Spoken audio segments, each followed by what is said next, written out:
of the 2004 Green Flag MSA British Touring Car Championship is soon to get underway at the Thruxton circuit here in Hampshire. The cars set off on their green flag lap, but I think everyone has got away safely, despite a few last-minute panics for Tom Chilton. His car's running okay. It's the all-black Honda that is lining up in 5th place. Now, we're riding on board here with Matt Neal. Matt Neal has switched from the works-backed Hondas to the privateer team run by his father. But Tim, I think he's still going to be a major threat this year. Well, let's not forget that team have been very successful in the past, Team Dynamics. They've got their favoured son back in the team. They can do big things and put the battle to the Vauxhall, definitely. Matt is very fired up. He's got his engineer from last year. He's brought his engineer, Alex, from Arena over to run his car at Dynamics, which I think is a very good move, actually. So he maintains that close relationship with his engineer, who's got all the data of what they ran last year, and they have developed the car as well during the winter. We're on board here with Ivan Muller. We're looking around some of the fast sections of the track. You see how he's weaving? That's to get a bit of heat in the tyres. But this part, Tim, is where they really are flying, isn't it? Well, this is Goodwood. It's taken at approximately 100, 105 miles an hour. The reason they're working so hard to get heat in these tyres is the ambient temperatures are really down. It's only 5 degrees. They're trying desperately. All the cars front-wheel drive, remember, trying to get some heat. Look at that Vauxhall sliding around. That's Michael Bentwood with the junior team car. Great hopes for him. But really trying to get some heat in these rear tyres. The last thing we want is a repeat of the accident we had in the first race here last year. And of course, in qualifying, what we saw them do yesterday was they would go out, do a lap, and then put the rears on the front of the car and the fronts on the rear, so they were nicely warmed up. But obviously no chance to do that in the race. No, most of the teams would heat the rear tyres by putting them on the front axle and get maximum work out. Then leave them on the rear and put subsequent sets of brand new fronts on to go and do their time and leave the rears up to temperature. But we've seen a fantastic increase in performance. The pole time this year, 1.3 seconds faster than last year, and they're on exactly the same tyres. So that's the pace of development in BTCC. I was talking to Mike Carroll at the Proton team, and he said he was actually, frankly, fairly astonished at the rate of progress the top teams have made this year. He thought they'd done well in testing. Their time would have put them only half a second slower than last year's pole, but as it is, the Protons are a long way down. There's the view of Ivan Muller, our reigning champion, going for a second title this year. That characteristic little flick of the wrist there that we've become used to. It's a Gallic shrug, isn't it? But it's an interesting mannerism. I've talked to him about it. He's totally unaware that he does it at all. I said, well, let's just keep it at that hand action, Anthony. I mean, Ivan, and not be waving at any of your competitors. But they're lining up now for the first race of the 2004 season. And remember, they're all running at equal ballast. They have no added ballast. They have no ballast taken away. They're all running at the 1174 kilogram limit. For the first race of the year, there's no success ballast. After this one, of course, it all starts to change. So everyone on an even footing as we get set for what is going to be a 16-lap race. This is the onboard view with Rob Collard, the man who won the independence class last year. And Rob has got a bit of work to do. He's starting on the 7th row of the grid. Now he's just trying to move into position. You could see one of the Seats just ahead of him there on the grid.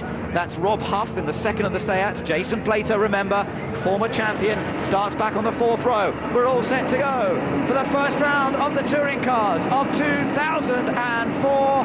The red light comes on, and away we go, and it's a great start from Thompson. Thompson away brilliantly. Matt Neal from the 2nd row, trying to get past Ivan Muller, and he's through. Ivan Muller is pushed all the way down to 3rd. A dreadful start for the reigning champion. So Muller into 3rd, then it's Anthony Reid and Tom Chilton. Now, watch out, here comes the complex. It gets pretty tight through here. Well, they're all safely through Allard. That was where the drama struck last year. Rob Collard will be breathing a sigh of relief, but there's some side-to-side action here. Oh, one of the MG's off. That's Turkington. Yeah, Turkington's been spun out. And one of the, that's one of the GA Motorsport. Paul Wallace is off, oh dear.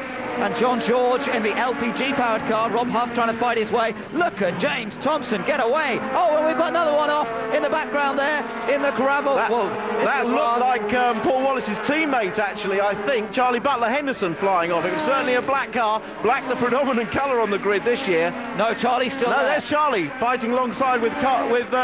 But look at that Vauxhall flying at the front. Thompson's really got the hammer down. Must have been Carl Breeze, I think, perhaps, who went off, because up front we've got Thompson, Matt Neal, Yvan Muller and Anthony Reid, and look at Yvan Muller. Muller on the attack, coming up to the chicane, trying to go around the outside, but Matt Neal knows better than to let him through on the outside there. That's a tough place to overtake, but this is costing Muller such valuable time as Thompson manages to stretch out his advantage. At the end of the opening lap, the advantage he's got is already 1.3 seconds. That's mammoth. That is a stunning standing start lap by Tomo. He's really, I said he was fired up, and he looked like he got the initial jump, got the traction, the clutch control and the throttle just right. And Muller will be, he can't afford to bide his time. He can't afford to wait for pit stop. Look at him nudging the back of, he's going to go, this is not a place to pass. Oh, that looked dangerous.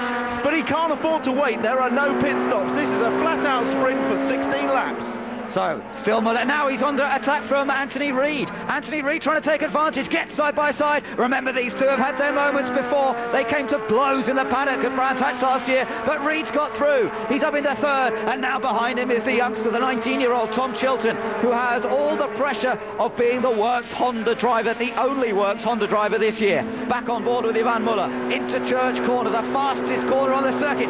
Look how the cars move around here. Well, Anthony Reid took a great opportunist move there to get through. When Muller looked up the inside at Seagrave in the complex, he went alongside, but we saw him dabbing the brakes there, and that was enough to let Muller get all the way around the outside, breaking into the chicane here. So Muller back up into third place. Great racing between And these look at two. the back of this, we got Plato right up the back of Chilton. He's loving it. He must be loving his return into British touring cars. Oh, watch out, Mr. Chilton. You've got Jason Plato on your rear bumper. Now, that's not an easy place to be. Jason Plato, who won here at Thruxton on his last visit as a touring car driver back in 2001. He won the title that year, of course. And by the way, just a quick mention, over the last 4 years, well, certainly the last 3 years of the Super Touring regs, whoever won this first race at Thruxton has gone on to win the championships. At the moment, Thompson's in great shape, but very difficult to determine what's going to happen. That yellow car, the yellow and silver car, that is the Seat, built to European rules. Into the pits comes Luke Hines, a punctured right front. Well, punctures are part and parcel of racing at Thruxton. It's caused by the drivers whacking the curbs too hard. Oh, Chilton's wide. Chilton. Well held, but he's lost a bundle of time there. Come on, get it back on the black stuff, Tom. But this isn't rallycross, mate. Get it back on the tarmac. He does so. But he was doing about, what, 120, 130 miles an hour there? Well, he was. He was in sixth gear, going very quickly. Of course, his tyres will be dirty now, picking up mud. Here we'll see a replay. He's just run out of room. So Jason Plato didn't need to do anything. All he did was sit in his mirrors. No, that was pressure from Plato, forced the mistake. Now Charlie Butler-Henderson here having a bit of a dice with Rob Collard. And remember, Collard won the Independence Championship last year. I think he really got boxed out on that first lap. So it means that he's having to battle his way through. Good run from Charlie Butler-Henderson, though, in his first ever British touring car race. He stepped up from the Renault Clio series, and you can see the view from Collard now. That's Charlie Butler-Henderson just ahead. And then Michael Bentwood, another man making his debut in the touring class. He was a front runner in the production class last year, but this year we don't have a production class. They're all running in the same category. Absolutely. Out in front, Thompson still pushing very, very hard. A 17.9 on his last lap. That is very, very quick. That is lap record speed. Matt Neal running in second place.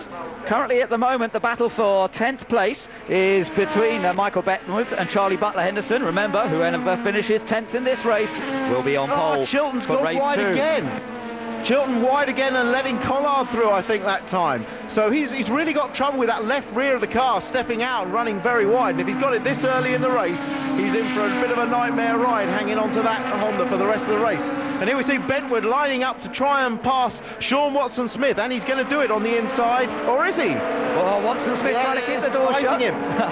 New faces in the Proton cars this year. The Impians being driven by Sean Watson-Smith, the South African touring car veteran, very, very capable driver, and the Malaysian Farik Harriman, who's struggling to come up to speed at the time. Let's look at this start. Look at that jump that Thompson gets. Immediate traction off the line. Luke Hines, by contrast, spinning the wheels up in the background. Yeah, great start from Matt Neal. He managed to get ahead of Yvan Muller, and in the background you could see Plato had been trying to get past Turkington. Turkington lost out at the complex. We didn't quite see what happened there. We saw a number of people who were in trouble on that opening lap as they got through Allard safely, but after that it was a bit tricky. Now, Tom Chilton there with some damage to his car. I gather somebody's been through the polystyrene at the chicane. It might have been him, or it might just be as a result of his travels across the grass a little while ago. You're looking at the battle between Michael Benchwood and Sean Watson-Smith. There is Watson-Smith in the Proton. They've been testing this car busily during the winter in South Africa, but as I say, a little disappointed that they weren't a bit quicker in qualifying yesterday. Absolutely, they, as you say, they have made progress this year. Mike Carroll, the team manager, has worked very hard to get new suspension on this car, dial out the understeer that plagued them last year, and they felt they had a good balance in the chassis, so they'll be pushing harder for top results. Rob Huff running just ahead of them in a 7th position, so he's in the second Seat, that's the yellow and silver car. There we are, there's Watson-Smith, but behind him still Charlie Butler-Henderson running in 10th place. 10th place for Butler-Henderson, that could be pole in race 2. We've had 5 laps completed out of the 16 so far, but in the meantime, here's Jason Plato. Plato running in 5th place, and that's a pretty good place to be, I would say, because that would put you in about the same place for the second race. We're on board with Jason. You can see him flicking up through the gears. Yeah, you can see him pulling back on the lever, flat changing. In other words, the throttle is buried on the floor and he just pulls the lever back, has a little ignition cut in the lever so it cuts the load on the gears just so he can change gear instantaneously. And they're banged down the gearbox as well without using the clutch. There he is into 6th gear. Look at the concentration in those eyes. Yeah, fantastic. It's great to see Jason back out in touring car action once again. He really is top driver, and the Seat, brand new to the series, work to do, a lot of development to do, but with a top team, RML, Ray Mallock Limited. There is the damage to Tom Chilton's car on that left front wing. Hopefully that won't cost him too much. Interestingly, he's in this battle for 10th place now. He's actually in 13th. Oh, and again he gets a bit out of shape there. Yeah, there's definitely something amiss with that car. He's all over the road. Out the back he's out on the grass. On the braking the car's very unstable, so almost as though he's got a roll bar broken or something at the back of the car. We may find out later after the race, but he's charging on, learning to adapt to drive to the car. He's got to change his style to suit the problems in the car, and that's what he's trying to do now. Now we're on board with Rob Collard, who's just ahead of him at the moment. He's in this group, and Collard now beginning to put Butler-Henderson under a bit of pressure there. Charlie, remember, having his first ever touring car race. Rob Collard, experienced from last year, winning the Independence. Bit of a missed apex, not quite as close to the curve there as Charlie would have liked. And remember, behind these guys is Tom Chilton, desperately trying to improve. This is the battle for 10th, and remember, that's all about the battle for pole position for race 2. Yeah, it's going to be a hell of a second race, isn't it? And now Plato's got the attentions of Dan Eves. Dan Eves only just got into this Dynamics Honda team, so very little time to get used to the car. He's learning it in the race, and he's certainly picking up his pace. And we saw Plato when we were on board looking in very attentively in the rear-view mirror. Now we know why. There's a slow Vauxhall. Who was that in the slow Vauxhall? Was it Muller or was it Hines back out? We'll check that as they come around next time. And it might have just been Luke Hines getting out of the way. We'll check that once more in a second. Through they come then, and it's Dan Eves with Rob Huff close to him, but we're on board with Plato. And Dan Eves now getting ahead of Jason Plato. Yes, it was Luke Hines keeping well out of the way, really going slowly there after having come back onto the circuit. So Eves up to 5th place. He'll be pleased with that. His next target is Anthony Reid, but he's some 4 seconds up the road as we go back on board with Collard in his continuing fight with Charlie Butler-Henderson. Charlie needs to tuck the car in tight to these apexes, not run too wide here, get good speed out on this final Seagrave portion. And there's Tom Chilton still fighting his way behind Collard. Yeah, that's right. Tom Chilton's managed to make one place, get past James Kay, and now he wants to see if he can get past Rob Collard. That would put him into 11th place. Remember, although the top 10 are reversed, if you finish 11th, you will start 11th for race 2. So that 10th spot makes all the difference from being 11th on the grid or being on pole position for race 2. And you can expect a pretty dramatic last lap, I should think, in this battle. But for the moment, Charlie Butler-Henderson doing a fantastic job. He's been doing a bit of testing in this Astra Coupe to get used to it. And now it's Chilton on a charge, trying to get past Rob Collard. Up the hill. Yeah, but he's got to watch out for the attentions right behind him. He's got James Kay in the Synchro Honda, so battle of 2 Hondas. As James Kay's driven brilliantly around the outside of him, but he's given him room. Can he cut back? Well, I think James was very polite to him then, didn't want to risk any damage to his Honda run car. The car run out of the Swindon Honda factory. Well, they got plenty of spare parts there, so I think he could have afforded to have been a bit more brusque. Well, it's a tremendous battle between these two, but this is costing Chilton valuable time. He's got to try and get back onto that 10th position that is held by Butler Henderson at the moment. Let me tell you that James Thompson is still leading this race. Matt Neal is in second, Ivan Muller in third, Anthony Reid is in fourth, Dan Eves in the Honda in fifth place. Then it's Jason Plato running in sixth. Into the pits is Luke Hines. We saw him going slowly, but he's into the pits in the first retirement. And meanwhile, Sean Watson-Smith is putting Michael Bentwood under increasing pressure. Ahead of them is Rob Huff in the second of the Seats, and not far ahead of them is Jason Plato. There's a bit of a gap, but the two Seats are running fairly close together on track, but it's Huff under pressure from Michael Bentwood. Yeah, Robert Huff, let's not forget, he was the champion in the SEAT Championship last year, and his prize for winning the championship was a full-time touring car drive this year.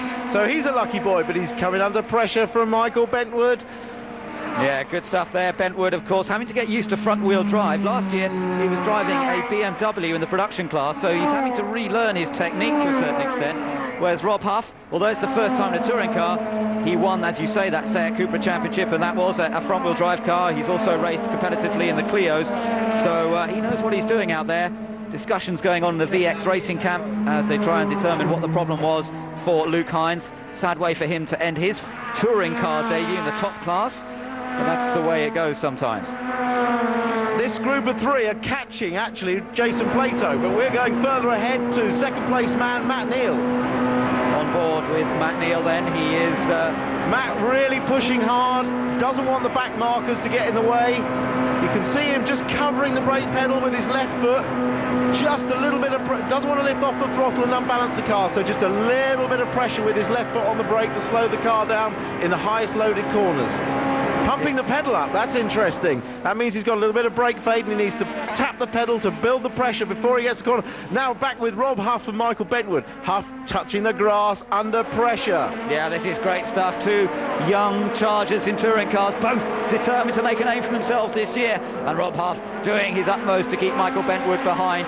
Huff was incredibly consistent in last year's SEAT Championship. He knows how to defend, he knows how to win races, and he won his title actually at this circuit, so this place has no fear for him, but he's got some work to do still to hold on. And what's going on here? Charlie Butler Henderson still under pressure from Rob Collard and Tom Chilton. Chilton desperate to get into that 10th place, and there are just still 6 laps to go in this race as Chilton battles with James Kay. Collard up the inside of Charlie Butler Henderson.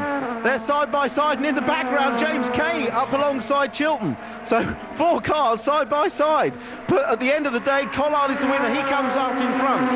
Well, it's a great battle. Meanwhile, I think Vicky's got some information that can update us on what's been happening to Luke Hines. Vicky. I'm so excited watching my brother there. But anyway, Luke Hines, he has retired. He obviously had a puncture earlier on, and now he's had a gear selection problem, so he won't be rejoining the rest of this race.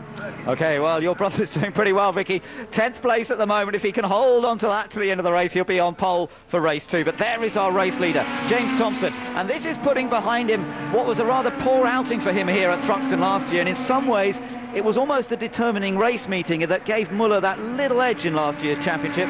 Thompson had a 4th and a 5th, which doesn't sound bad, but Ivan had 2 wins. And it was just that little gap that Ivan opened up on that occasion that gave him the advantage. This time, Thompson's in front, Muller's there in 3rd. The MG of Anthony Reid running well in 4th place, getting used to a car which feels, he was telling me, quite different with that lighter engine. And there we are on board with Jason Plato. He's now in 6th place, but his teammate Rob Huff not that far behind him, so the concentration is still intense.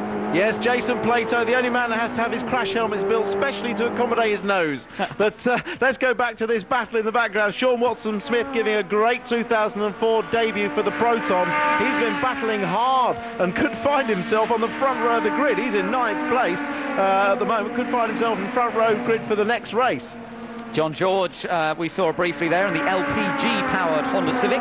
Car that's not fully competitive yet, but it's great to see it out there and involved. As look at this battle between Rob Collard. They've both gone past Charlie Butler Henderson. Collard and Chilton are both ahead of Charlie Butler Henderson, and that is a change for that all-important 10th place. It means that Collard is now in 10th, Chilton is in 11th. Oh, what a fight this is going to be. They've still got 4.5 laps to go. 10th place is the crucial one as Chilton's wing finally gives up and flies off the car. It doesn't seem to be holding him back too much. No, we saw this several times last year on Matt Neal's car. The wings, the easy peel front wings on the Honda coming off quite easily, but it doesn't seem to affect their performance. So Chilton needs to regroup himself a little bit. He's up against an experienced competitor here in Rob Collard, and Collard has already told everybody that he's going to buy the whole paddock a drink if he manages to win one of these races outright. Well, I'll tell you what, if he starts from pole for race 2, it might be an expensive round, but at the moment he's got to fend off Tom Chilton, and Chilton, the youngster, is very, very fired up and determined to make up for those grassy excursions early on. Charlie Butler-Henderson, meanwhile, there was still under pressure from James Kay, so that's a battle that still continues, but this is the one to watch for 10th place. See James Kay there still putting Charlie Butler-Henderson under pressure. Meanwhile, a slightly different line. I noticed, Tim, watching Tom Chilton's car in qualifying yesterday, it looks more softly sprung than the Honda of Matt Neal, the car that you're looking at in 2nd place. And by the way, he's caught Thompson a little bit over the last lap or two. Matt Neal closing up, but his car seems to me, just watching it at the chicane yesterday, quite a lot stiffer than Chilton's. Yeah, Matt likes the car fairly edgy, so he can drive the car quite hard, so in consequence he has stiffer spring rates and just generally sets the car up stiffer. The arena car of Tom Chilton, just a little bit more feel, a little bit more compliance in the car. But Matt Neal has been the fastest man on the track for the last few laps. While further back the two Seats have caught up. Huff and Bentwood have caught up with Plato, but up front, yes, Matt Neal has been catching. He's got the gap down to under 2 seconds, 1.6 seconds the gap at the front.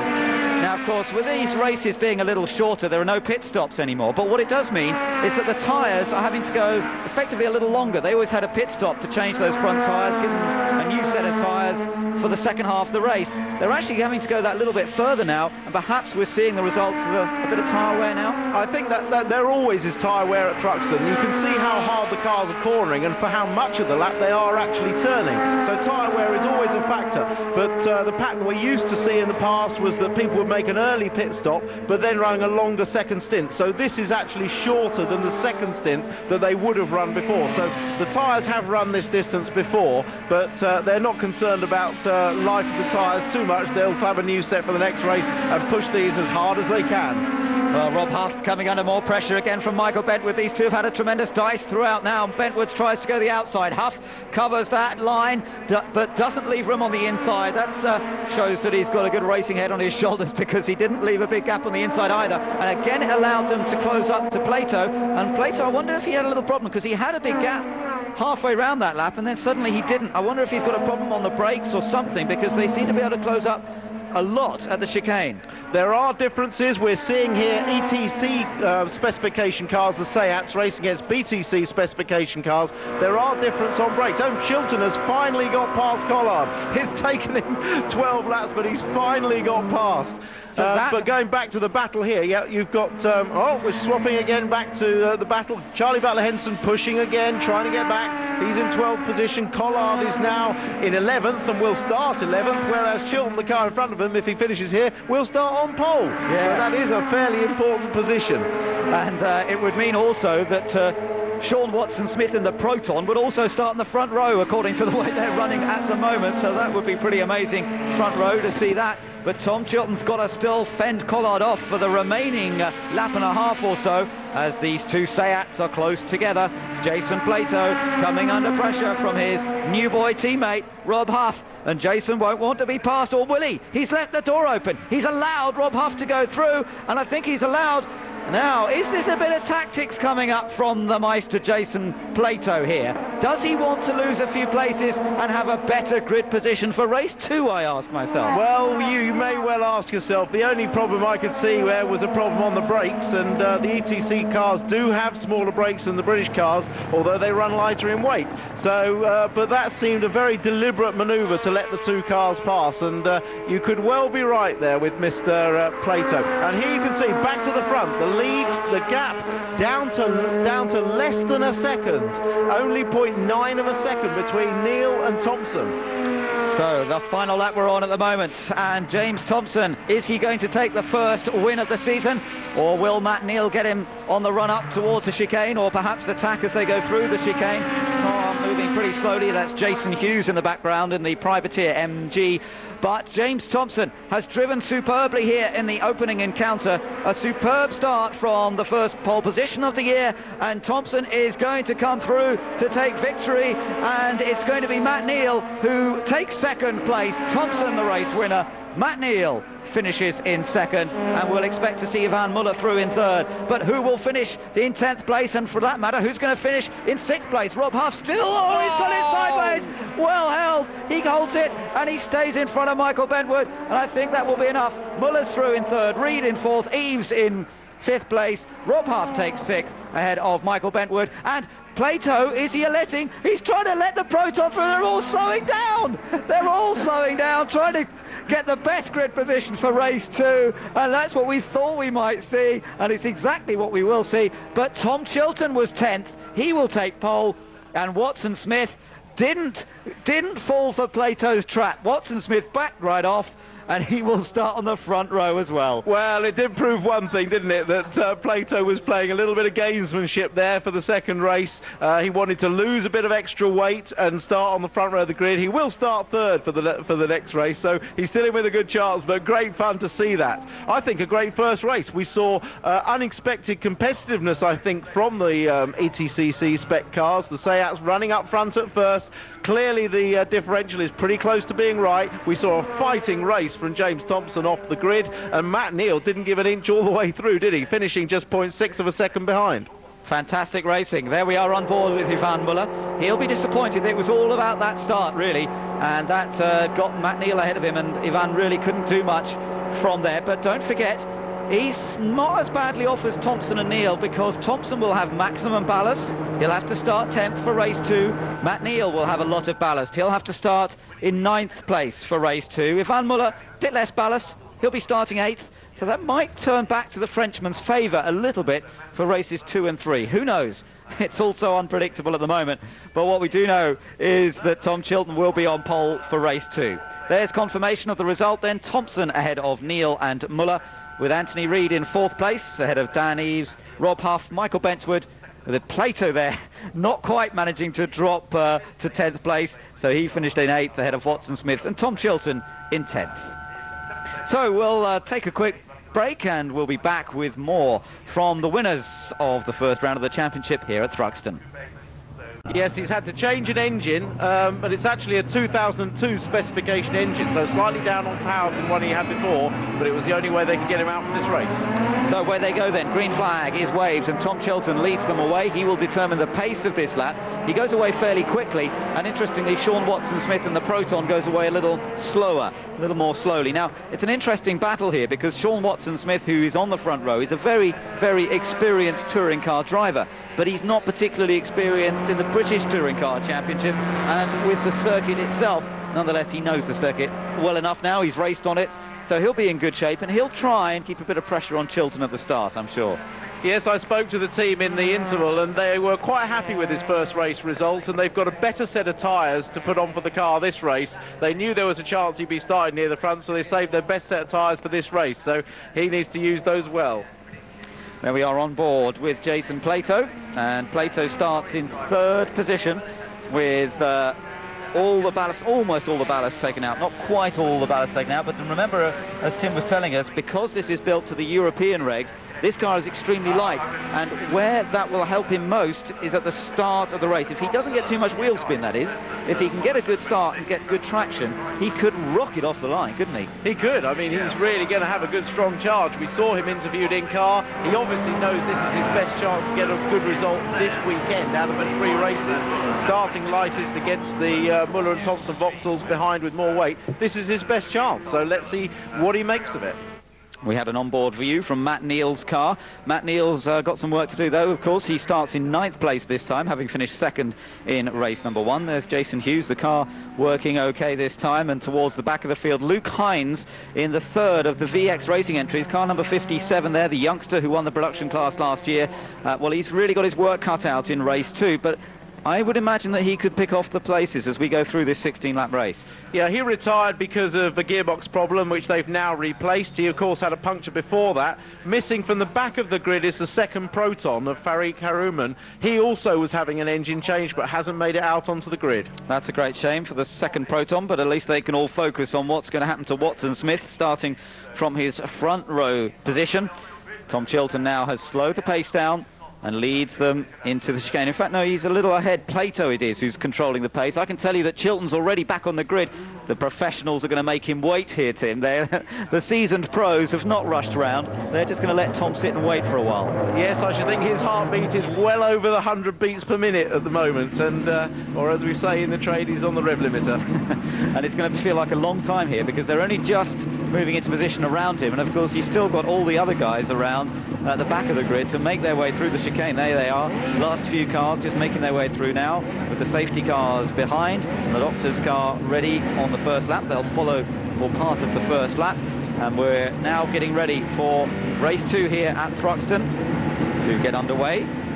Cars moving into position, and let's see what happens. Will Vauxhall maintain their 100% record here at Thruxton? They really will have their work cut out to try and achieve that with their starting positions as they are this time. It's a Honda and a Proton on row 1, a Seat and a Vauxhall on row number 2. A complete change around to what we might have expected. Another Seat and a Honda on row 3. All cars are in position as we get the green flag from the back of the grid. We wait for the lights to come on. Will Tom Chilton make the start he needs from pole position? Away they go. Oh, it's a terrible start from Chilton. He's absolutely left it on the line, and look at them all go around him, and a great start from Plato, but not quite as good as Dan Eves, I think that is. Dan Eves is shot ahead there, and it's Dan Eves in the Honda who's made the start of his life, got in front. Oh, and Watson Smith locks up, goes very wide, nearly takes Plato with him. Somehow they managed to miss him. Plato and Huff are both there in the Seat, as off goes Anthony Reid onto the grass, rejoins once again, and it's the other MG this time that's in trouble, but it's Dan Eves that leads. Amazingly, I think it's Huff in second place as Butler Henderson runs wide. Well, there we go, Tom Chilton. They made him wait on the grid. The clock was ticking, his nerves were building, and he blew it on the start. What an opportunity now for Dan Eves, getting ahead of the start. Great start by him. A lot of confusion at the complex, a lot of shuffling of positions with slower cars starting in front of the quick ones. It is Dan Eves who leads then, with Rob Huff in second. Here comes Jason Plato, his teammate, closing up. But what about this? Seat running second and third in their first outing in British touring cars. I know the reverse grid makes a difference, but still, this is pretty impressive. So Huff just ahead of Plato. Plato coming under pressure from Muller. What a start from Ivan Muller. Well, Muller, you could expect in all that carnage, Muller and Thompson to carve their way through, and Muller's certainly done that. Coming through in 4th place, brilliant effort. He's got Bedford behind him. Thompson not quite such a good start in 8th place. Yeah, the other Vauxhall you can see with the blue flash there is Michael Bentwood. He's the Vauxhall junior team. There is Thompson, and he's battling with Matt Neal. Somebody ran wide. Plato's through into second place. He's got past his teammate. Danny's still in front, but Plato into second. Rob Huff down to third. 4th place for Ivan Muller, and I think still Michael Bentwood in 5th as we ride on board with Plato. He's in second place. Well, he's only got one car between himself and the lead. Well, he really means business, doesn't he? That's Thompson! He's been off and he smashed the car. Big accident. That'll be a safety car for sure. That car won't move. It's jammed. Yep, stuck in the middle of the road. Drive-through penalty for car number 22. That's Charlie Butler Henderson, but his race is already in trouble. But James Thompson out of the race. Safety car is standing by, and surely the safety car will be out. Now, one of the Seats is in trouble. One of the Seats, we gather, could be in trouble as they're still racing, and that's Huff. Rob Huff is in trouble. You can see damage to the right front of Rob Huff's car. Jason Plato's still okay, but Rob Huff, I'm afraid, slowing right down, and off is Matt Neal. Well, my goodness. Well, Neal and Thompson were running on the track together at the end of that last lap in 7th and 8th. The safety car is out. Well, there is James Thompson heading off, and Matt Neal also getting out. There is Matt Neal. There's the on-board picture. And, well, he's about to get out of his car. What a great shame. Well, this was only to be expected, I suppose. Well, there was a lot of side-by-side racing. They were absolutely pushing it, the faster cars, trying to get through as quickly as possible. And we've got news from Vicky Butler-Henderson on her brother Charlie. Yes, Charlie came in, he picked up a puncture, and as you know, Thruxton is very hard on punctures, and Charlie's been a victim of that. Right, thanks Vicky, it's a great shame, but what a lot of carnage we've seen here. The Matt Neal car off into the tyre barrier there. James Thompson's stricken car still on track. That's going to take a little while to get it out of the way. There you can see everybody making their way slowly around it. Dan Eves, race leader, with the safety car out. Each lap counts, remember, behind the safety car. Plato in second, Ivan Muller in third now because of Rob Huff being in trouble. So that's brought Muller to third place. Michael Bentwood in fourth. The Proton of Sean Watson-Smith in fifth. And then Rob Collard running in sixth position. Well, I don't know if we'll get a chance to see what happened on that, but certainly a fair bit of damage to Thompson's car. I believe it actually started up at the complex, because if we remember, Jason Plato slipped inside his teammate Robert Huff up at the start of the complex, and that delayed Huff through the sequence of bends. And I think it was Thompson and Neal trying to take advantage of that on the run through Noble and into Goodwood, where contact took place. Yeah, well, end result was a very damaged car for Thompson. Now, of course, the major problem here, Tim, for the team is, can they get this car prepared for race number 3? Well, Vauxhall at 888, they've worked hard over the winter to prepare for this very scenario. Knowing that there was a limited amount of time between 3 races, they've got everything ready. They've got engines ready, all dressed with the ancillaries. They've got bodywork that's all deckled up. They've got suspension uprights literally ready to bolt onto the car. So I've absolutely no doubt that they can get the car fixed. Well, the team will be getting ready. The worst bit for them is the wait to get the car back into their garage. Once they can get going, the adrenaline will keep them going, but this must be torture for them, waiting to get that car back. Well, they'll be looking at these pictures. They can see obviously front right suspension damage and right rear suspension damage. They'll probably already have the wishbones and the uprights ready, but yes, as you say, they can't start work until they get the car back. So the marshal's doing a fantastic job of trying to move that. One of the most difficult situations when the car's been damaged like that one has. I don't know whether they're going to be able to get it towed back with that right rear suspension damage. And if they need to give it a... Yeah, that looks like they might be able to drag it. But the question is, will they won't drag it all the way back, I don't think. They're going to just get it out of the way, so the mechanics lose another sort of 20 minutes, half an hour, while the rest of the race takes place. Exactly. It could be a long time before they get that car back. The left-hand side all looking fine. There's Matt Neal from his own camera looking at him and explaining to the marshals exactly what happened. Yeah, well, we don't know exactly ourselves, I'm afraid, but again, I don't think that car's as badly damaged. We don't see how heavily buried it is into the tyres, though, so it may have done a fair bit of damage to the front end. Good job to get the car out of the way, but the poor team do not get their chance to get their hands on it. And this is the field then, trying to keep a bit of tyre temperature up. Now, you might be asking, what did happen to our pole sitter, Tom Chilton? He made that terrible start, if you remember. Well, he's down in 8th place now, 8th position. And, well, it just was the poor man. Well, here we have a replay, and the car jumps initially, just bogs down. I thought he'd stalled it, but he must have just kept it going, then lights the tyres up to make sure that the car moves, but of course he's absolutely swamped by the field. And in fact, because of all the carnage, to end up 8th from where he is back there now, he's actually done quite well. But any chance of a victory is probably taken from him by his own mistake. Yeah, great shame that for Tom. I'm sure he'll have another chance, though. He is a very, very talented youngster. And the rest of the season still to go, of course. A dramatic day for him so far, and it's proving to be fairly eventful. Let's go down to Vicky. She's got some more news for us. Well, I do have some news, but it's all a bit of a mystery because Vauxhall aren't too sure what happened to James Thompson, and Honda aren't really too sure what happened to Matt Neal. But both drivers are all right, basically. Good news. Let's just hope they can get those cars repaired for race number 3 here this afternoon. Up front, it's Dan Eves then, and a bit of a surprise this to see Dan leading this race. It was a very late deal that they did, and now here he is leading race 2. Dan made a very good start from 5th on the grid, but he didn't get away, interestingly, from Plato, and Plato looked very racy. He was only a few car lengths behind, and it'll be interesting to see if Plato can manage to get to the front. But of course he's got Ivan Muller sitting behind him, who's moved up from 7th place up to 3rd. So an interesting situation here. Dan Eves keen to do well, got more competitive machinery under him. Plato desperate to make the most of his second set of his grid position, 3rd on the grid in this second race. And Muller, the wily old campaigner, will know that Thompson's out, and he'll just be looking to score as many points as possible. Well, a little while longer for the green flag to get us back to racing again. There is Jason Plato running in second place then. And for the moment, he's just got to follow Dan Eves around, try and keep a bit of tyre temperature up, and he's got Ivan Muller. That's a fun thing, of course. Jason Plato and Ivan Muller, they were teammates at Vauxhall a few years ago.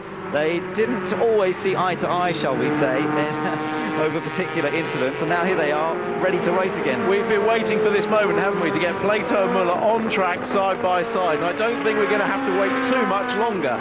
But Muller, as I say, he's got nothing to gain at the moment. He knows Thompson, his main competition, is out of this race. He can bide his time, I think, and he'll be quite happy to have moved up already to third place.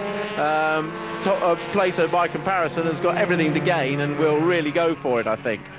Now the race distance has been increased because of laps being run behind the safety car. Now we're up to a total race distance of 19 laps. That's the onboard view from Ivan Muller, and we're looking at Jason Plato in the silver and yellow Seat just ahead of us. Again, the weaving, and remember, is just to maintain a bit of temperature in the tyres. Not a very hot day here at Thruxton, so they're just trying to maintain that temperature as much as possible. The safety car still has its lights on, although I think they've just been turned off, so I think we're getting all set for a restart here.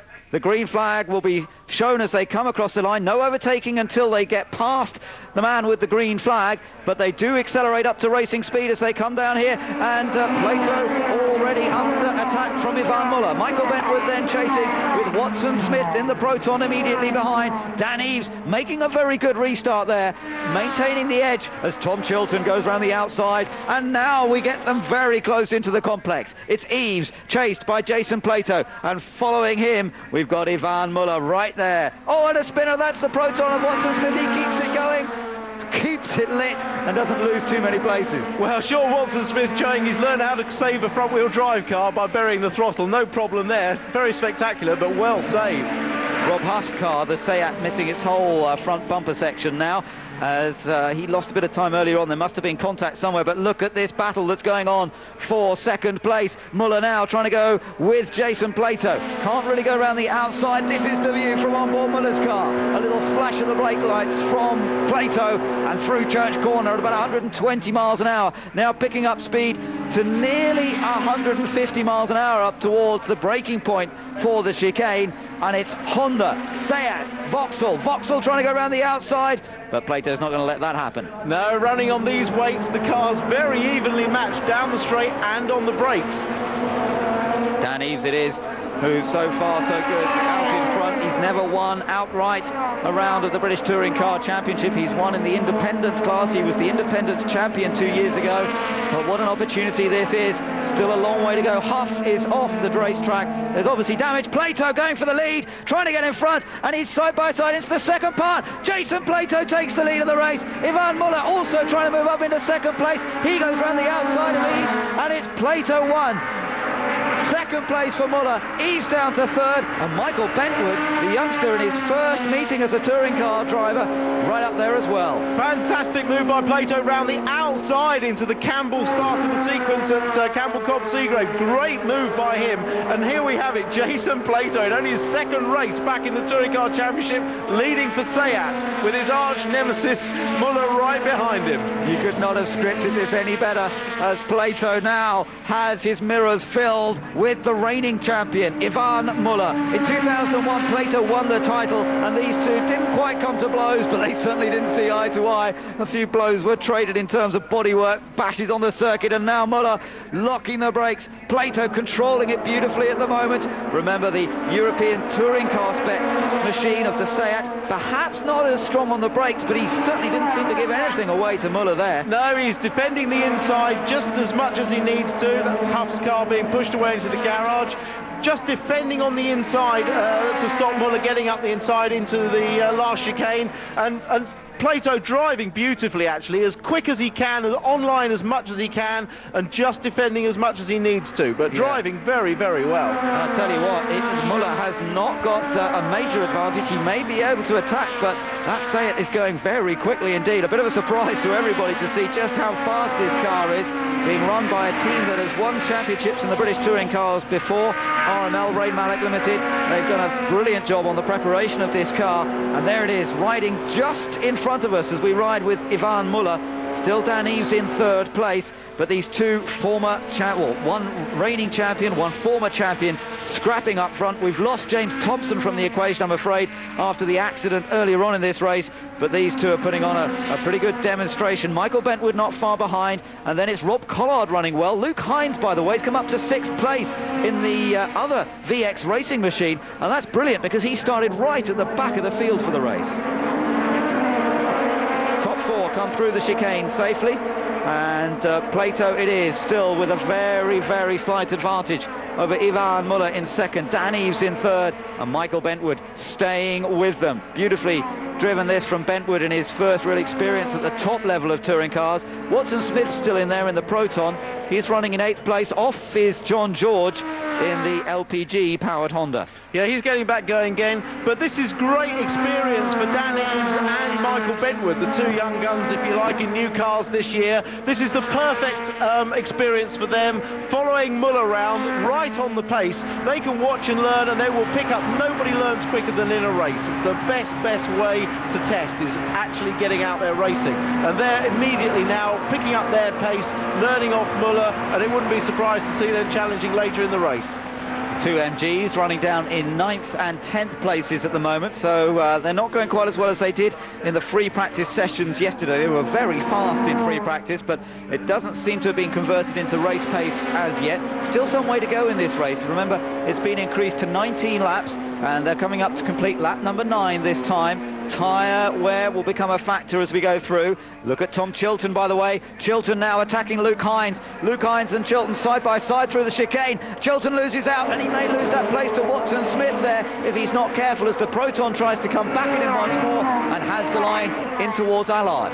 Yeah, Tom Chilton trying to get alongside into the complex, into the chicane, but put himself on the wrong side and really had no way back of defending that. A little bit of inexperience there, and Sean Watson Smith may not have raced at Thruxton very much, but he shows he knows how to race for positions. Yeah, he's got the experience. Behind you can see the two MGs, Anthony Reid and Colin Turkington, those two rounding out the top 10. So our race leader still Jason Plato. He's holding on from Ivan Muller at the moment. And behind them it's still the battle between Dan Eves and Michael Bentwood for third position. Remember, no reverse grids for the third race of the day. They'll line up as they finish this one, but they will have ballast added, so that will still be a factor. But at the moment it is Plato and Muller who are gradually easing away from the others. Muller, I think, has just decided to let a few laps go in this race and see how things developed. He tried very hard in the first couple of laps to get past Plato. Plato defended, so Muller's left it a few laps to let things settle down. They've pulled a little bit of a gap on Dan Eves or Michael Bentwood, and sooner or later Muller's going to put the pressure back on again. No sign here at the moment, Tim, of Jason being race rusty at all. He might not have been racing front line for the last year or so, but he's driving beautifully at the moment. He is. He may have been off racing ovals with ASCAR and not doing a lot last year, but he really is driving beautifully. I'm very impressed, and the car looks good running at this weight. Jason's he's missed the apex a little bit there. Maybe that's the first sign of understeer creeping in, maybe a bit of front tyre wear, and this could play into Muller's hands later in the race, but he gets a good exit in the last part, which is important. Still an impressive show. He's up against the most developed car under the current British touring car rules, that is the Vauxhall Astra. There we are. There is the concentration from Jason Plato. He is leading a British touring car race. A quick glance in the mirrors. Where is Muller? And then focus on the head. Look, fantastic view there as he just glances into the mirrors, keeps an eye on where that red and white car is behind him, and Muller just positioning himself, knowing that he wants to take advantage of any little slip up here. Yeah, you're on board there going through Church Corner at 130 miles an hour, and if any driver's going to concentrate anywhere on the circuit, it's going to be through that corner. And once again, Muller just starting to get a little bit of a run, quicker through Church, and Plato's having to defend. But as long as he can keep up that good braking performance into the chicane, he'll always stay in front. But later in the race, brakes and tyres will be worn, and that could be Muller's chance. The Seat should have a slight advantage in a straight line. The cars built to European spec have a little bit more straight line speed. They don't have the same amount of wing and splitters that the British touring cars do, so you can see, and it certainly seems to work up that straight. The Seat doesn't lose anything despite Muller being in his slipstream. Muller still wasn't able to draw alongside, so amazingly evenly matched at the moment, though again Plato a fraction wide there through the second part of the complex. They've got a back marker not too far ahead of them. That's John George in the LPG powered car, and that could be a factor as we go through the latter stages. Muller very quick through that section, Noble and Goodwood. You can really see the car working very hard on the suspension, just taking fractions of a second out of Plato everywhere around the track. But certainly Plato running wide through the complex is a sure sign that later in this race he's going to run into tyre trouble. Through Church on board, 130 miles an hour. Yeah, drifting right to the very edge of the circuit, out to the curb, not quite onto it. And the two of them flat out up the hill once again, up to nearly 150 miles an hour. Again, Muller moves to the outside. He knows Plato's not going to leave a big gap on the inside for him. But again, Plato keeps it tidy, keeps it neat, clips the curves just as he wants to. Look at this battle. Bentwood's got past Eves. Michael Bentwood up into third position now. He's got past Dan Eves, but Eves comes back in on the inside. Right behind them is Rob Collard, last year's independent champion, and he's right in the mix here. Bentwood just going a little wide, but holds it nicely, and Luke Hines is not too far behind as well. Yeah, good strong racing there from Michael Bentwood. He drove the BMW last year and finished runner-up in the production class, and he's adapted very quickly to his front-wheel drive touring car. And right behind the independent champion from last year, Rob Collard, the silver and black car there. He made some changes to his setup to try and avoid a little bit of understeer. Seems to be working. Here we go on board with Collard through Noble Corner. Yeah, very fast here into Goodwood Corner as well. The right-hander flicking through there very fast, over 110 miles an hour on the turn in there, and then down towards Church. Tom Chilton's race, well, it looks as though it may well be over. They're changing that left front, but obviously a pit stop now under the new rules, and basically you're out of contention. No pit stop as a standard part of the race anymore, and as soon as you're in the pits, that's a great deal of time lost. Bentwood into a clear third place now, ahead of Dan Eves in fourth, Rob Collard in fifth place, and we still have some 6 laps to go. As we're riding on board with Collard now, looking at Eves right ahead. That was a little bit of a sideways moment from Eves. Yeah, Dan Eves going into the chicane on the brakes, struggling to get it in over the first curb on the right, but got a good exit, and he's still carrying good speed. You can see just how bumpy and how hard the cars are working from this close-up shot on board with Rob Collard. Into the corner known as Campbell. This is the first part of the right, left, right sequence of bends, and this Collard has a little look up the inside. No, he's not quite close enough, has to give way to Eves once again.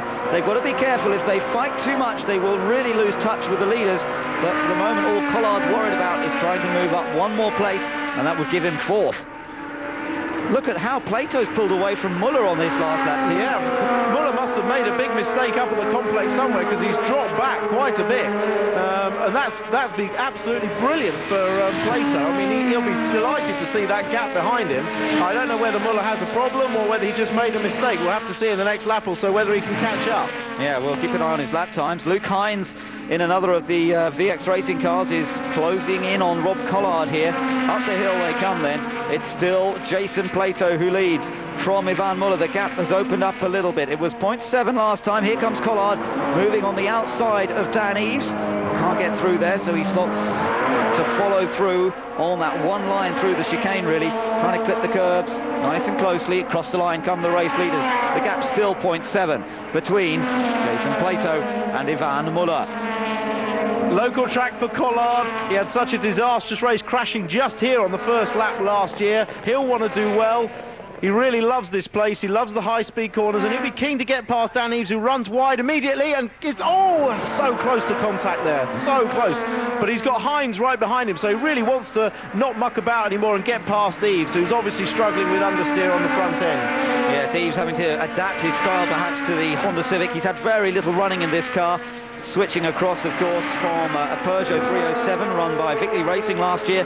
Sadly, they're knocked out in the touring car class this season, but Dan Yves switching across to Steve Neal's team Dynamics, and now he's doing a fine job at the moment of fending off Rob Collard. Here we are on board with race leader Jason Plato, still keeping an eye on her mirrors, and he knows he's still got a few laps to go, and Muller has closed that gap up once again. Yes, on that in-car we saw Jason pumping the brake pedal with his left foot as he came up the straight. That's the first sign, obviously, of brake fade in the car.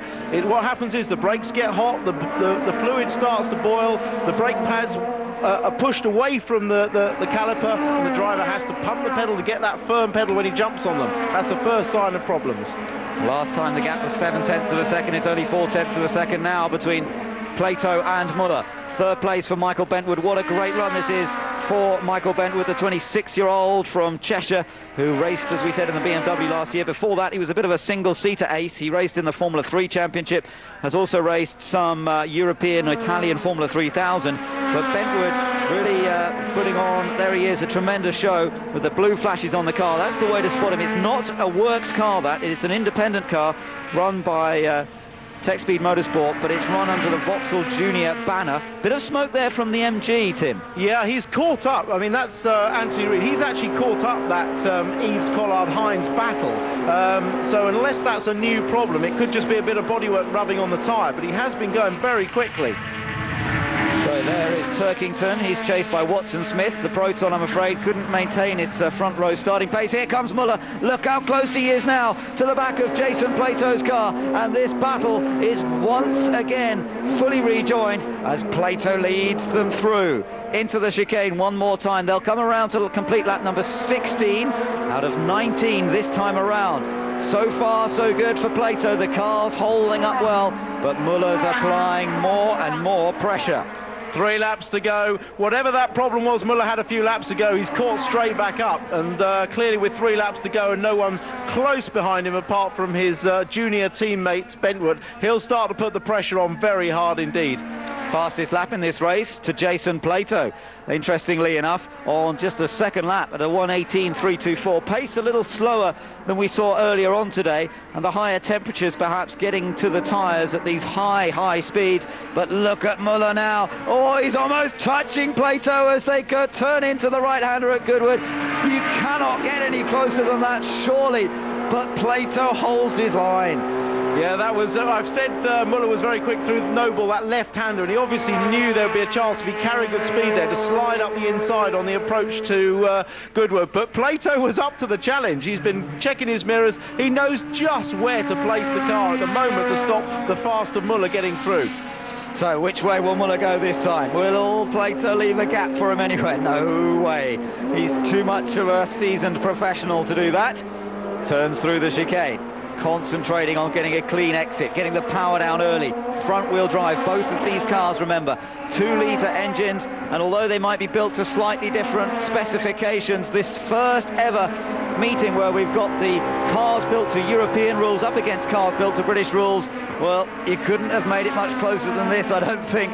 Seat were given a little bit of leeway earlier this week, along with Alfa Romeo. They took a little bit more weight out of the car, and it certainly has made them competitive. Well, Seat have played the game very well this weekend.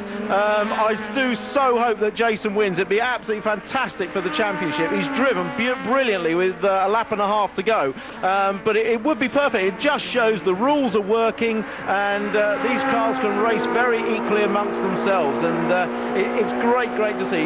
Driving really well, using all of the road on warm tyres and warm brakes. That's an achievement. And it may say number 11 on the side of the car, but I'm sure Jason says that's 2 number 1s. Of course. Well, he was number 1 just a couple of years ago, the 2001 champion, and at the moment he's looking for his first win. He won here at Thruxton when he was last here, when he was driving for Vauxhall on that occasion. Can he take another win? And what he would do would be the first man to break the Vauxhall domination of races at Thruxton over the last 4 years. He comes around now to complete lap number 18. He's on to the final lap. Is Jason Plato going to take the first British touring car win for Seat on their their debut. What a story this would be, but don't count Ivan Muller out of it yet. Well, it's all to go. I can imagine how Jason must feel now. 3/4 of a lap to go. He needs a good exit from this complex, and he's then going to be half a lap from the end. But Muller won't give up. He'll save it. His best chance is to get a good run through Noble, maybe through Goodwood, and then build his momentum up to the final hairpin, final chicane. What a duel, what a confrontation between two champions of British touring cars. It's Jason Plato versus Ivan Muller for the final half lap through the Goodwood right-hander. The car sliding in a four-wheel drift at over 110 miles an hour. Now they're picking up pace to 130, nearly 140 before they turn into Church Corner. Barely slowing down for this right-hander. Look at the speed Muller's carried through there. He's given it absolutely everything. Muller's on the attack, but it's his last chance. Up Woodham Hill for the final time.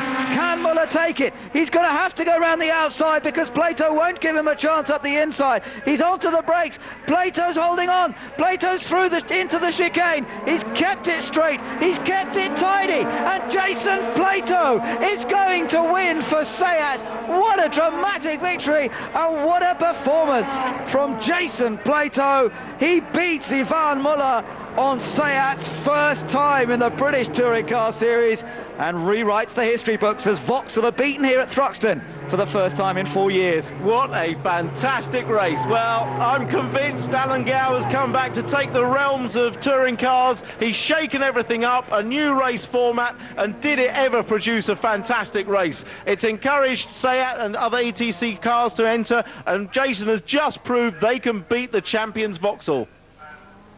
That is really quite remarkable. Ivan Muller, he tried everything he knew, but he had to settle for second. Intelligent in the end. There was no point in doing something silly. There's another race to go here today, and that matters.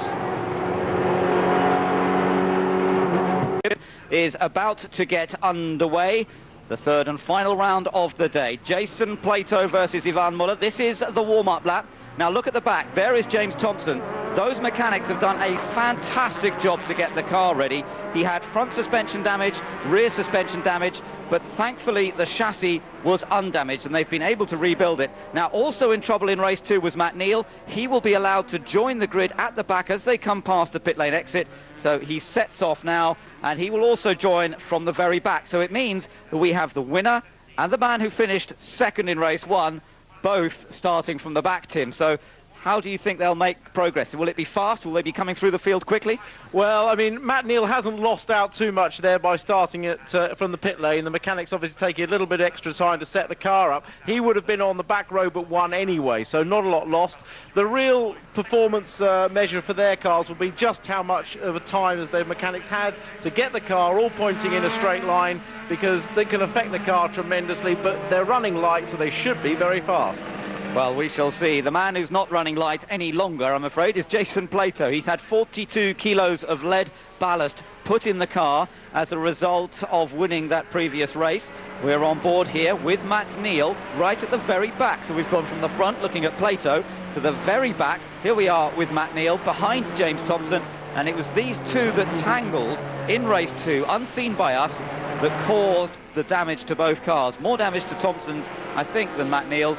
But again, both teams have managed to get the cars ready. They have, but of course the Vauxhall 888 team, lots of experience with the Astra over the last 3 years. They had all the parts ready, all the expertise to just whack the parts on in double quick time. Team Dynamics, on the other hand, very new team, never had the Hondas before, not such availability of parts and labour, but they've done a great job to get the car fixed, and it may not be in all the right colours, but I'm sure the car will go very fast.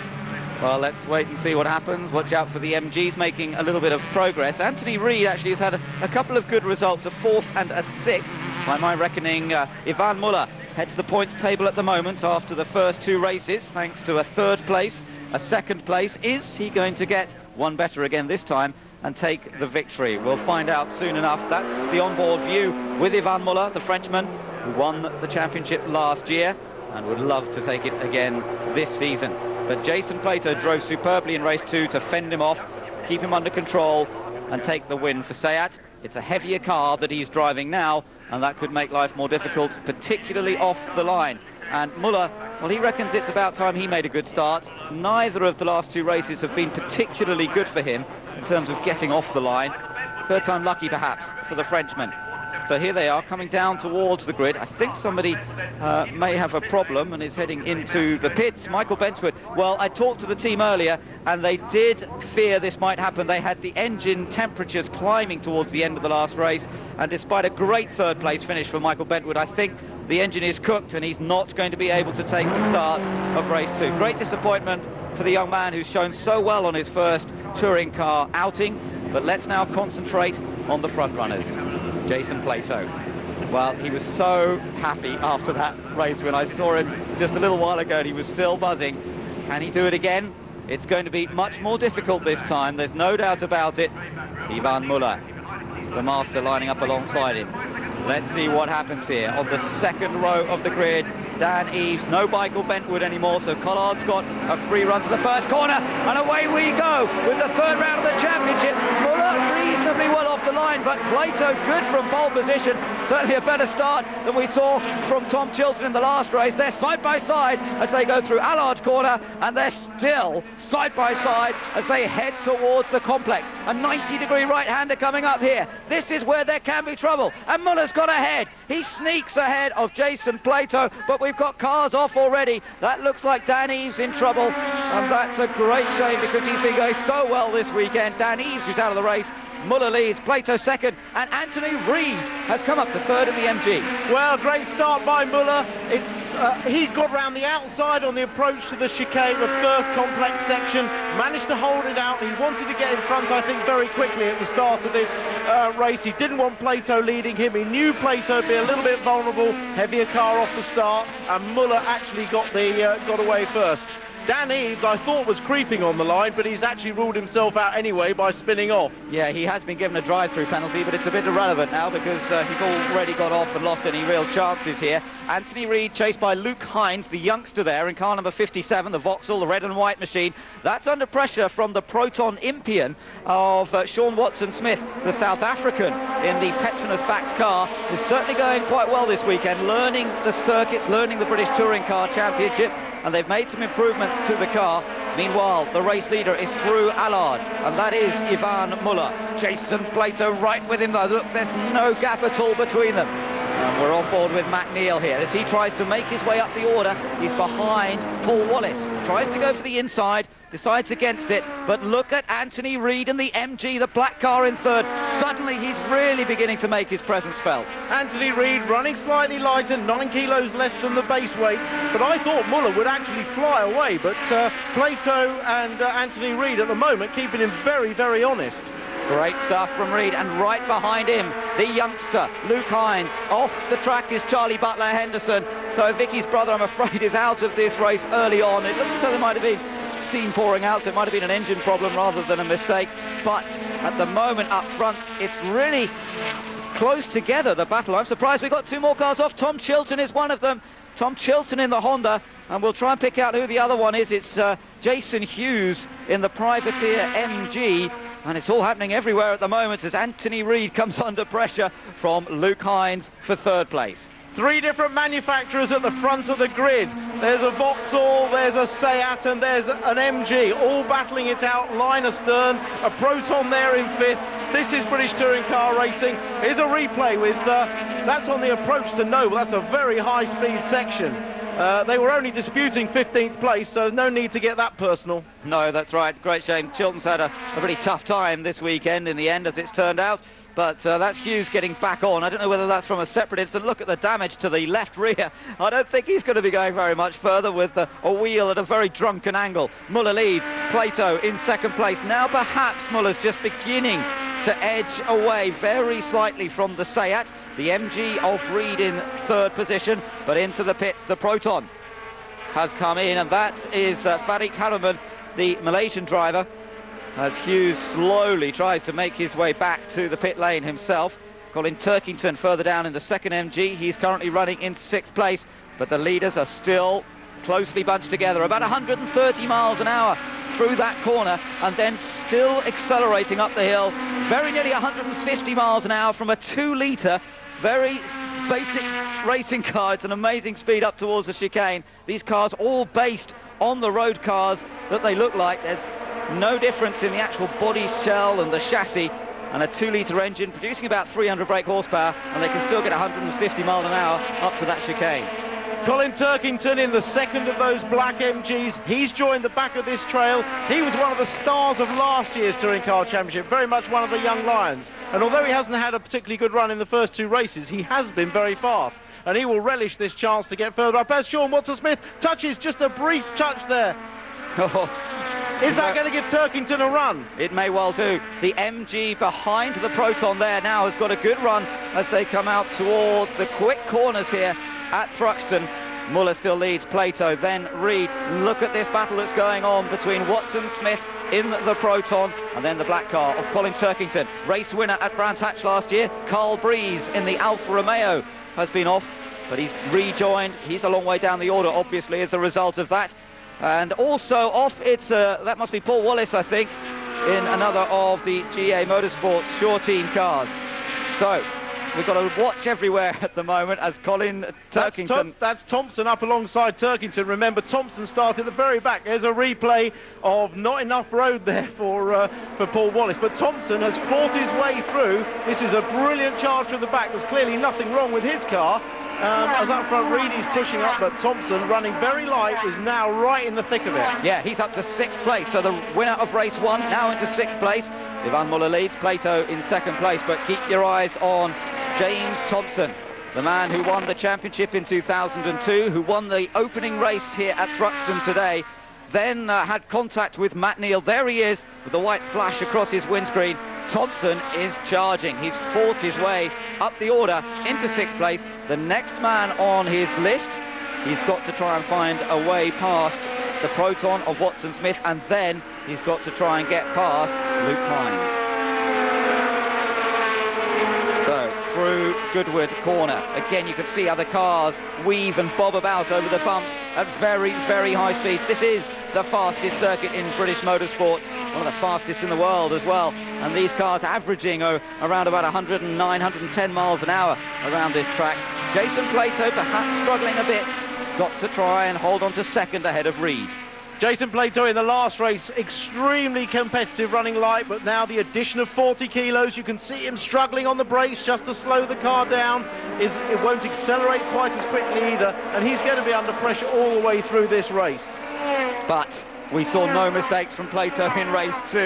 There was no sign of any rustiness in technique. He hasn't been racing for just over a year, really not seriously, and yet there were no mistakes from him. And 1 or 2 members of the paddock were not at all surprised. They said when you've got class, when you've got quality, it's always there. And Jason proved that earlier on today. So Thompson still attacking, trying now to get past the Proton of Sean Watson-Smith. But there is Plato being chased by Reed. Luke Hines doing a good job in the middle there, by the way. He is the reigning production class champion who stepped up to the big class this year. We don't have any production class in touring cars this year. They're all effectively in the same class. And Reed it is in the MG there, still chasing Plato. All in the same class, but 2 different types of car. The Seat running to the European specification of touring cars, very similar to ours, but slightly different as we go in-car with Matt Neal, slightly different on the weight and the engine power and suspension. But the rules have evened everything up, and the cars are racing very competitively together. Yeah, you can see that here. That was Matt Neal behind the 2nd Seat of Rob Huff, and you could see how even it was. Again, you can see it here. Look at Anthony Reed, now almost touching the rear bumper of Jason Plato. This is good close racing, and of course different to touring cars, different to Formula 1, Tim. Sean Watson-Smith has a problem. Yeah, that could be a puncture. Left front, I think. Bad news for the Proton driver, the South African, out of this 3rd race. That puts Thompson up another place, of course. That puts Thompson now into 4th position from the back. That is really quite some climb, because I think Hines dropped back a little bit as well, did he? Let's just see, there is Luke Hines. I think Thompson has managed to already get past him. Yes, he has. So Thompson up into 4th position. Yeah, fantastic. I don't know what happened there, where there was some contact up at the chicane, but it's all worked out in favour of Thompson, and he'll be keen to get as many points as possible, having had a DNF in the last race. He's really flying now. Great recovery drive then from James Thompson. still, there's nothing to choose between these two. Battling for second, Jason Plato versus the veteran Anthony Reid. There is the damage to the front of the Proton. Do you think he actually ran into somebody? Well, that's more than the puncture, isn't it? That's definitely a rear end job, so quite what happened there. He's obviously locked up his brakes into the chicane and hit somebody. Now, what about Reid? Do you think he's going to find a space that Ivan Muller could not find in race 2 when they were battling for the lead? Plato's sensible not to leave a gap on the inside. I was just about to say to him, the problem of downforce, not such a major problem in touring cars. So when you're closely following another car, you don't lose the grip that you do in Formula 1. No, these cars can draft each other very, very closely without it affecting their overall handling balance. Although there's Sean Watson-Smith predictably pulling over, they can follow very closely as Reedy looks to the inside, and he's gone straight on. But has he held he may hold the position, because the next corner's a left-hander. Oh, that was a late lunge from Anthony Reid, but he just about makes it through there, and he stays on circuit, and Plato is pushed back down to 3rd place. Well, that was a real sort of go-for-it move from Anthony Reid. Meanwhile, this is what happened to Rob Huff a moment ago. He went over the curbs at the chicane, and he's taken the front splitter off again. He did a little bit of damage to that earlier on as well. I think that's the 3rd one he's done. He did one in testing in the week as well, so he's obviously an aversion to that front spoiler, but certainly his aerodynamics will not be enhanced now. Look at Thompson. Here comes Thompson on Jason Plato. Yes, getting very close. A good run through Church there as well. He's carried really good speed through there. Let's see if he can draft him on the run up to the chicane. Well, Vauxhall, of course, has been almost the Ferrari of touring cars over the last few years. Very much the team to beat. We've got one leading, and now we've got Thompson on the attack, trying to find a way past Plato. Well, we had 2 champions racing for race 2 earlier on. These 2 are champions as well of the British touring cars, and now they are hard at it for 3rd place. Anthony Reid coming through now in 2nd position, Plato in 3rd, Thompson in 4th. Plato knows just where to put his car on the approach to that chicane. He did it all the way through the first race to stop Muller coming past, so Thompson's going to have to find somewhere else to get through. He's looking on the inside. I don't think he'll do it this time. Will he cut back across on the left-hander? No, he's going to try and build momentum for the exit at Seagrove. Plato very sensible when Reid came through their last lap, giving him room and avoiding contact. Very interesting to see that all the drivers that we've got up front at the moment are, if you like, the experienced campaigners of touring cars, who've been in touring cars for years, and here they are in race 3 of the afternoon at Thruxton. They're all up near the front. Matt Neal, by the way, down in 9th place. He hasn't been able to fight his way through the order quite so quickly. There is Rob Huff's car, having worked on it. Well, that's obviously not going to make him feature in the overall result. But Seat are learning so much here this weekend. Muller has broken away a bit more out in front, and really it's this battle for 3rd place that we must concentrate on now, as Thompson tries to get past Jason Plato. He moves to the outside. Can he brake later than Plato and drive round the outside into the chicane? Plato just muscles him out a little bit. Thompson says, OK, fair enough, you have the line. Yeah, fantastic. So hard not to outbrake yourself in that situation. You really don't want to put your foot in the brake until you see the car next to you slow down. It's very easy to outbrake it. But we've seen Plato not make a mistake so far this weekend. So far, so good. Anthony Reid, meanwhile, looking to be one of the most consistent finishers this weekend. He had a 4th place in race 1, 6th place in race 2, and now he could well be on for 2nd position in this 3rd and final race of the day. We've had 9 laps completed out of the 16 so far, a little over half distance, and Ivan Muller's definitely beginning to run away with this one. The MG in 2nd doesn't have quite the same pace as in 3rd place. It's still Jason Plato, then it's James Thompson, then a little gap back to the battle between Turkington and Hines, and those two have been switching and changing over the last couple of laps, in fact, as Turkington's got himself back in front of Luke Hines. Yes, no pit stops, remember, this is a flat-out race from lights to flag. Shorter races than last year, so the driver's almost in qualifying speed every single lap. So, a good run here. Thompson again with a good run, but there's only one side he can go, and that's the long, long way round. Yes, and he's got to brake as late as possible, but he still can't quite manage it. So he has to settle back into place, and for the moment it's Ivan Muller who leads at the end of 10 laps. Anthony Reid runs in 2nd position, Jason Plato's in 3rd, and James Thompson is in 4th.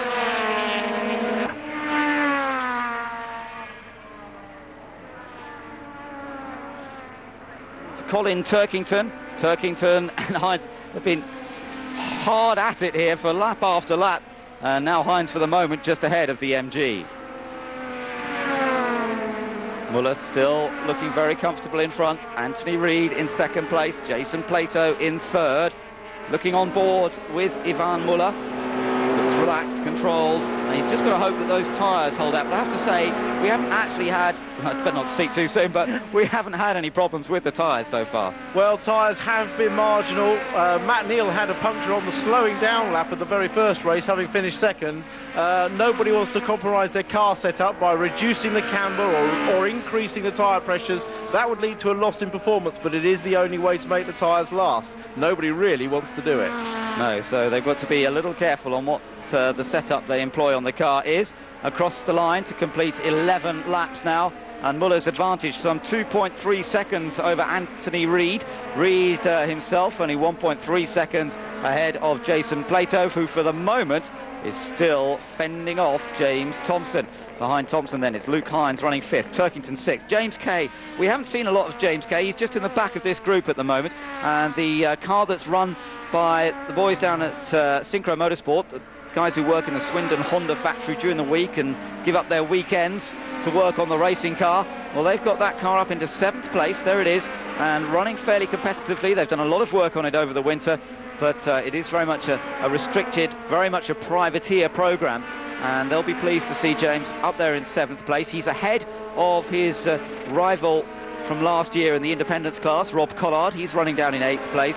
Matt Neal's somewhat stuck down in 9th place, so perhaps the consequence of the damage that was done to the car in race 2 and hasn't really allowed Matt to move up the order very much. There we are with the onboard view in the Honda coming through Church Corner. I don't think Matt is feeling that car giving him quite as much confidence as he might otherwise have expected.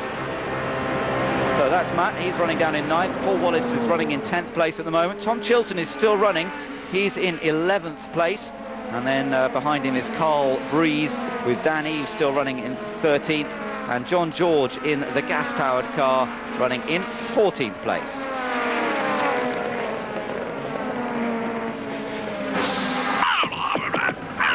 Sponsored by Green Flag Motoring Assistance.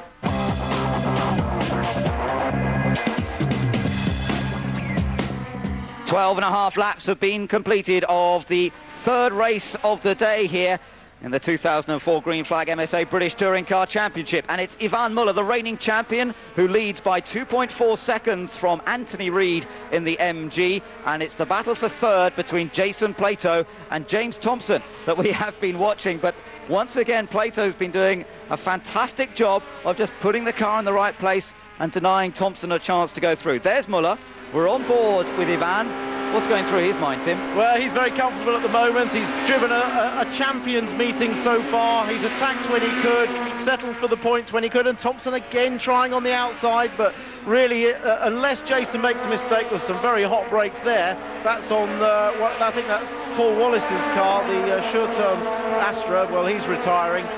But Plato's driven exemplary. Muller very happy to be out in front and collecting the points. Yes, Anthony Reid on his own. He'll be pretty pleased with that too. They've changed the engine from the V6 to a 4-cylinder 2-litre engine for this year, and it seems to be working extremely well for them. Plato, meanwhile, in the silver and yellow Seat, still fending off James Thompson. Behind them, we've then got Luke Hines running in 5th place, and Colin Turkington coming under increasing pressure here from James Kay. I'm sure James Kay would love to just make a little dive on the last couple of laps here and move that Honda up into what would be 6th place. So this is a good tussle. Very different drivers. Turkington, the young man who's really shot onto the scene over the last couple of years. James Kay, who's been around for a while, one has to say, but he's got all the tricks in the book, but I don't know whether he's going to find a way past Colin Turkington. Well, there's one team that are more upbeat in the pit lane than anyone else, and that's Synchro Motorsport. They enjoy their racing. That's a rare commodity these days in professional sport, but they love it, and they'll be really pleased to see James pushing hard. He struggled all last year with the new car and the team to really get competitive, but it looks like he's going to have a good year this year, as once again Thompson has to slot in behind Plato. I think Plato's almost got an imaginary white line running into the Thruxton chicane here. He knows exactly where to put the car. Well, I mean, Thompson's moving about behind him, just trying to put him off, but so far those tactics haven't really riled play. Oh, he's got a chance. He may have a chance up the inside here. Yes, he's got an overlap. This is where he might be able to outbrake into the right-hander. This is where we saw Reed go through and get past Plato, and Thompson's now done it. Thompson's moved up into third. Can Plato counter-attack? He's trying to go all the way around the outside on the final part of the complex. They're still side by side, and they're still at it as they're flat out accelerating hard now. He's got the inside line into the left-hander at Noble, but then Thompson will have the inside line. Oh, bit out of shape, and Thompson finally gets ahead. Well, that was nearly half a lap of side-by-side action by two former champions, and that is not easy to do. It may look easy in the slow corners, but when they got to that fast left-hander, the outside of the circuit is covered in debris, rubber from the tyres, and very difficult to hold flat. So full marks to both of them for giving them racing room. I think James Thompson used a bit of his rally driving experience there to keep on track and use the best of his car control. So that has put Thompson up into third place. The race leader, meanwhile, Ivan Muller, is coming around this time to complete, go on to his last lap. Look at this little battle here, still between Colin Turkington and James Kay. Kay almost had the chance there.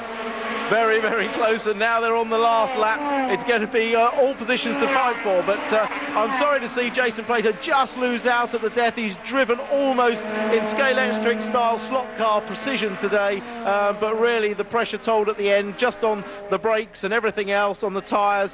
Thompson pushed him into that error. There is Ivan Muller. Checks the mirrors. He looks cool. He looks calm. He's always cool. He is the laid-back Frenchman, and he has been a star over the last few years in the British Touring Car Championship. He finally won the title last year that many people he felt he had deserved for several years. He is the reigning champion. Sometimes that does give a little extra confidence. Well, today he's been absolutely superb. Third in race one after a bit of a poor start. Second in race two, shadowing Plato's every move. And he is going one better. He is going to take the win in race three. Muller knows how to win championships. He was patient in the second race. He knew he had to attack on the start of race three. He did just that, and it's made the race easy for him. Up towards the final corner then. Ivan Muller is going to take the final race win of the day here at Thruxton in the touring cars. The checkered flag awaits, and Ivan Muller wins. Anthony Reid finishes in an excellent second place. West Surrey Racing will be delighted. Thompson takes third for Vauxhall. Fourth place for Sayat and Jason Plato. Vauxhall get another car into the top five, courtesy of Luke Hines, with Colin Turkington rounding out the top six, just managing to beat James Kay to the flag to take that sixth position. And Ivan Muller there will be over the moon with that. What a well-judged race weekend it's been from him. Absolutely, he'll be very, very pleased. I thought Ivan had put on a bit of weight over the winter, perhaps celebrating his championship down the patisserie, but he showed he's lost none of his pace and class over the winter, even if he's gained a few pounds. Well, he won another ice racing championship over the winter as well, so he doesn't really ever stop. He's always racing something, and another title, that's his 8th ice racing title, but what would matter to him much more would be to win the British title again this year, make it a back-to-back victory. And a little bit of a deciding season, I should think he feels, with James Thompson. They've taken one each over the last 2 years. I wonder who's going to emerge on top. But it's not just the Vauxhalls we've got to look for this year, and we've seen that today. The Vauxhalls are under threat, not only from Sayat, but from the likes of MG, from Honda as well. Talking of Honda, rather bent-looking car for Chilton. Well, Chilton had the opportunity of pole position in the second race to become the youngest ever winner of a touring car race at 19, and I suppose you've got to say old age and trickery really has prevailed this weekend with the experienced drivers coming through. The young guns, Tom Chilton in particular, failed under pressure. Yeah, it didn't work out for him this weekend, but there's always next time to try and prove himself, and he really is up against great quality in terms of drivers in this championship. Ivan Muller, Jason Plato, James Thompson, all champions or former champions in this series. And then you've got people like Anthony Reid as well, so much experience to draw from. Into the pits they come then, and Vauxhall, they didn't quite manage to maintain their 100% record in terms of race wins at Thruxton over the past 4 years. But having said that, they only got beaten once, and that was in race 2 by Plato. So the gloves are off now. They're just pushing the cars onto the weigh pads, of course, a vital part of post-race scrutineering to check that it's at the weight that it was meant to be when they set them off for the race. And then they'll be making their way down to Parc Fermé in case of any other scrutineering checks that have to be made. Absolutely, although half the field will be finishing without most of the attachments on the car, so passing the weight check is slightly nebulous. But yep, there he is, taking the congratulations from his team. Doesn't look like he's got a bead of sweat on him, but clearly very happy. He made that look very easy in the end, didn't he? Very controlled, very smooth, and he did get away well this time, there's no doubt about it. He needed that good start, and he got it just when required. And now makes his way down to the Parc Fermé area. And be ready to see him looking very, very happy indeed. Good day for Vauxhall, as I say, and it will give Muller the early championship advantage with the 3 consistent results from Muller. No one else really has had such a strong run of 3 race results today, a third, a second and a first. That will give him the championship lead. James Thompson won't be too far back though, with a win and a third place. Thompson picking up some of the bonus points. Luke Hines just coming over to congratulate his teammate. I think Luke will be pretty happy to have taken 5th place himself in this third race on his debut really in the top class of touring cars. As you say, Tim, Ivan looks pretty relaxed. Let's take a look at the result then. Jason just coming over to say well done. The result of race number 3. Ivan Muller takes the win from Anthony Reid in 2nd place. James Thompson from the very back of the grid, remember, came through to finish in 3rd, ahead of Jason Plato. Luke Hines in 5th, then Colin Turkington, James Kay, Rob Collard, Matt Neal coming from the back but could only get up to 9th, and Tom Chilton, despite the damage, finished in 10th place. Further on down the order, Carl Breeze finished in 11th, but we did have rather a lot of non-finishers, a lot of contact, a lot of incidents, but that's exactly what we expect from the British Touring Car Championship. So, in the championship table then, and it means basically that Ivan Muller has the advantage. 38 points he has, a 10-point lead over James Thompson in 2nd place, but look, it's a joint 2nd place because Jason Plato in the Seat's right there with him. Anthony Reid only 3 points further back, and Dan Eves in 5th place in the table. Lots of stories about bad luck and things that went wrong, but not so much for Ivan Muller, who just did everything right. Absolutely, no question. BTCC is back in 2004, bigger and better with a new format. It's proved incredibly exciting. They've started off at the fastest track of the year, average speed 110, but there's one thing they've all got to do. We may have the Platos and the Seats, but they've still got to beat Vauxhall. And there's the proof. VX Racing leading the teams championship at the moment, ahead of West Surrey Racing, who prepared the MGs, and Seat Sport, their first time in the British Touring Cars, and they're right up there as well with the Competites Racing with Halford's Hondas powering up to 4th place on that team's leaderboard. So VX Racing definitely the team to beat. We'll watch their progress as we go throughout the year. And in the Independence Cup, this is going to be interesting because Anthony Reid has the advantage after his consistency today. But Dan Eves was going well. He led one of the races earlier on. Look at Matt Neal, only 5th. Now that's a bit of a surprise. We expected him to be very much the front runner in the Independence Cup this year. Absolutely, and he got a great 2nd place at the start of the racing today. But then the accident in race 2 prevented him from finishing and cost him points in the last race. Well, not a great weekend for Matt Neal, there's no doubt about it, but a very, very good weekend for Vauxhall Racing, for Ivan Muller, and what a delight for Seat as well. I have to say I'm impressed, and I think that everybody here this weekend has been impressed by how those European touring car spec cars have gone. Very, very good. No question, Seat are here. Plato is back. He's a class act. He drove with precision today. I don't think I saw him make a mistake all day. Fantastic to see them. The rules shake up and prove they can all race together, and we've had some great races.